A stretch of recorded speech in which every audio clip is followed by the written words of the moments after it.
Hello friends, ഇതാ ഞാൻ നേരത്തെ വീഡിയോയിൽ കാണിച്ച നാരങ്ങ കട്ട് ചെയ്ത് വെച്ചിട്ടാണുള്ളത്. ഇത് തയ്യാറാക്കാൻ വേണ്ടി കട്ട് ചെയ്ത് വെച്ചിട്ടുണ്ട്. കാന്താരി ഉണ്ട്, വെളുത്തുള്ളി ഉണ്ട്, ഇഞ്ചി എടുത്തിട്ടില്ല. ഇഞ്ചി നമ്മൾ ഉപ്പിലിടുന്നതുകൊണ്ട് ചെറുനാരങ്ങ ഉപ്പിലിടുന്നത്. ഞാൻ അച്ചാറിലാണെങ്കിലാണ് ഇഞ്ചി ചേർക്കാറ്. ഉപ്പിലിടുന്നതിൽ നമ്മൾ ഇത് വെളുത്തുള്ളി കാന്താരി മാത്രമേ ചേർക്കാറുള്ളൂ. കണ്ടോ, ഇതാ നമുക്കിത് കണ്ടോ, ഈ നാരങ്ങ നമ്മൾ നാരങ്ങ കറിയാക്കലാണ്, അച്ചാറാക്കൂല. മാതള നാരങ്ങയില്ലേ, നമ്മൾ ഇവിടെയല്ല ഇതിന് മാതള നാരങ്ങ എന്നാണ് പറയുക. നിങ്ങളെ നാട്ടിൽ എന്താണ് ഇതിന് പേര് പറയുക? കമൻറ്റ് ചെയ്യൂ.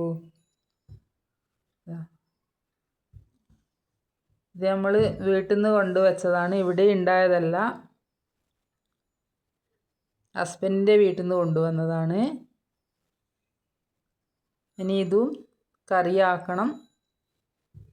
നിങ്ങൾ ഈ വീഡിയോ ഒക്കെ കാണുകയാണെങ്കിൽ കമൻറ്റ് ചെയ്യൂ, ലൈക്ക് ചെയ്യൂ.